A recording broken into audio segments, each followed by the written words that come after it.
नमस्कार, मी रुशाली यादव सारंग। या बुलेटिनमध्ये आपण टॉप 9 घडामोडींचा आढावा घेणार आहोत। सुरुवातीला पार्थ पवार जमीन प्रकरणासंदर्भात कारवाई झालेली आहे। पाहूयात त्या संदर्भातल्या टॉप 9 बातम्या। 1 रुपयाचा व्यवहार न करता आकडे लिहून कसा व्यवहार होऊ शकतो? एफआयआर दाखल झालाय, चौकशी सुरू झाली आहे। सत्य समोर येईलच, जी काही कारवाई करायची ती करा। पुणे जमीन व्यवहार प्रकरणामध्ये अजित पवारांची प्रतिक्रिया। मी कधी चुकीची गोष्ट करत नाही। माझं नाव वापरून कोणी चुकीचं काम करण्यास सांगत असल्यास अधिकाऱ्यांनी करू नये, अजित पवारांचं आवाहन। पुणे जमीन प्रकरणामधून काही गोष्टी शिकल्या पाहिजेत। आपल्याकडे चांगले वकील आहेत, त्यांचा सल्ला घ्यावा, अजित पवारांचा पार्थ पवारांना सल्ला। गुन्हेगारांना जामीन, नेत्यांना जमीन, सरकारची नवी योजना। रोहित पवारांचा सरकारवर निशाणा। तर सत्तेमध्ये असाल किंवा नसाल, पण चुकीचं काही केल्यास कारवाई झाली पाहिजे। तर फडणवीसांच्या जवळच्या नेत्यांवर कारवाई होत नाही, पण भाजपला ज्यांचा गेम करायचा आहे त्यांच्यावर सुपरफास्ट कारवाई होते, रोहित पवारांची टीका। मुंडवा जमीन व्यवहार खरेदी प्रकरणामध्ये धक्कादायक बाब समोर। अमेडिया कंपनीकडून 1 रुपयाही न घेता शीतल तेजवानींनी खरेदी खत केल्याचं उघड।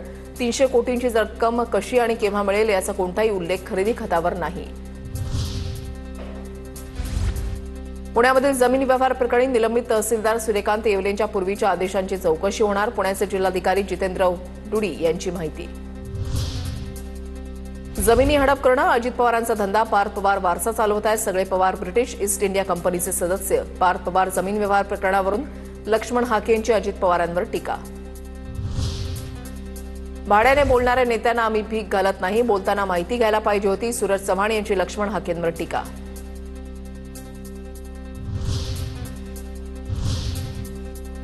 मातोश्री बाहेर ड्रोनच्या गिरट्या पाहायला मिळाल्या। पाहुयात त्या संदर्भातल्या टॉप 9 बातम्या।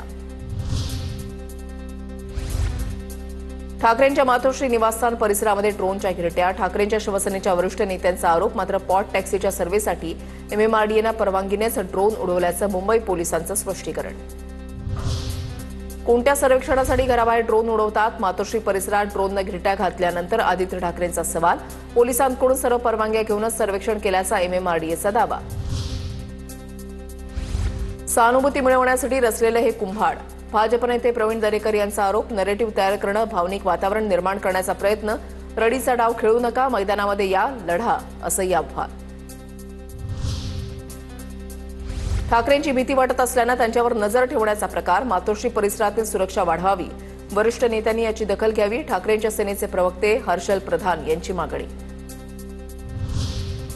ड्रोन नेमका कोणाचा आणि कोणत्या हेतूसाठी होता? संवेदनशील क्षेत्रामध्ये न कळवता ड्रोनद्वारे शूटिंग गंभीर बाब। ठाकरेंच्या शिवसेनेचे नेते अनिल परब यांचा ट्विट करत सवाल।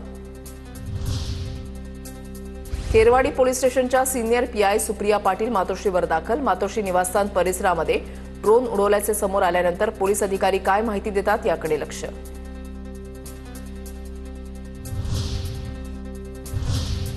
स्थानिक स्वराज्य संस्थांच्या निवडणुकीमध्ये कुरघोड्यांचं राजकारण सुरू आहे। पाहुयात त्या संदर्भातल्या टॉप 9 बातम्या। भाजपचे माजी खासदार संजय काका पाटील यांची आमदार रोहित पवारांना साथ। श्रेयवाद नको, आता आपण शेतकऱ्यांसाठी एकत्र लढू। स्थानिक निवडणुकांच्या पार्श्वभूमीवर संजय काका पाटलांची प्रतिक्रिया। कल्याण डोंबिवलीमध्ये भाजपची मोठी राजकीय खेळी। ठाकरेंच्या सेनेचे जिल्हा प्रमुख दीपेश म्हात्रेंचा भाजपमध्ये जाहीर प्रवेश। हिंदुत्वाचा पुरस्कार करणाऱ्या राष्ट्रीय पक्षामध्ये प्रवेश करतोय, दीपेश म्हात्रेंचं वक्तव्य। कराड उत्तर मतदारसंघातील रहिमतपूर नगरपालिका एकतर्फी जिंकणार। भाजपचे आमदार मनोज घोरपडे यांच्याकडून विश्वास व्यक्त। नगरपालिकेमध्ये विकासासाठी मोठा निधी दिल्याचं तसंच भाजपसोबत गेल्यास नगराचा विकास होण्याचा स्थानिकांना विश्वास बसलाय, घोरपडेंचं वक्तव्य। लोणावळा नगरपालिकेमध्ये भाजप स्वबळावर लढणार। माजी राज्यमंत्री बाळा भेकडे यांची घोषणा। तर तळेगाव नगर परिषदेसाठी संतोष दाभाडे कमळ चिन्हावर नगराध्यक्षपदासाठी उमेदवार असणार। विधानसभा स्तरावर युती झाली पाहिजे, युती एकट्या नगरपालिकेमध्ये होणार नाही, अशी भूमिका स्पष्ट। मनपा निवडणुकीआधी कल्याणमध्ये शिंदेंच्या सेनेची खेळी। गोळीबार प्रकरणानंतर हकालपट्टी केलेल्या महेश गायकवाड यांची घरवापसी। गायकवाडांनी भाजपमध्ये प्रवेश करण्याआधीच मध्यरात्री एकनाथ शिंदे आणि खासदार श्रीकांत शिंदेंच्या उपस्थितीमध्ये सेनेमध्ये पुन्हा परतले। कल्याण पूर्व आणि उल्हासनगर विधानसभा संपर्क प्रमुखपदी नियुक्ती। सांगलीच्या जतमध्ये भाजप स्वबळावर लढणार। गोपीचंद पडळकर यांच्याकडून उमेदवार निश्चित। युतीसाठी कोणाचाही प्रस्ताव आला नसल्याची माहिती। महायुतीला जिल्ह्यामध्ये मोठा फटका बसण्याची शक्यता।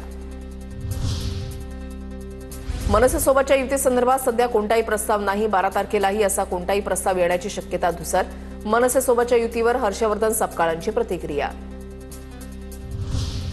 कोल्हापुरात स्वाभिमानी संघटना काँग्रेससोबत जाण्याच्या तयारीत. एकत्र लढण्यावर लवकरच शिक्कामोर्तब करू.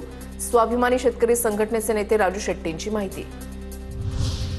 निवडून आलेल्या नगरसेवकांनी समाधानकारक काम न केल्यास राजीनामा घेऊ. उदय सामंतांचा महायुतीच्या नगरसेवक पदाच्या उमेदवारांना अल्टिमेटम.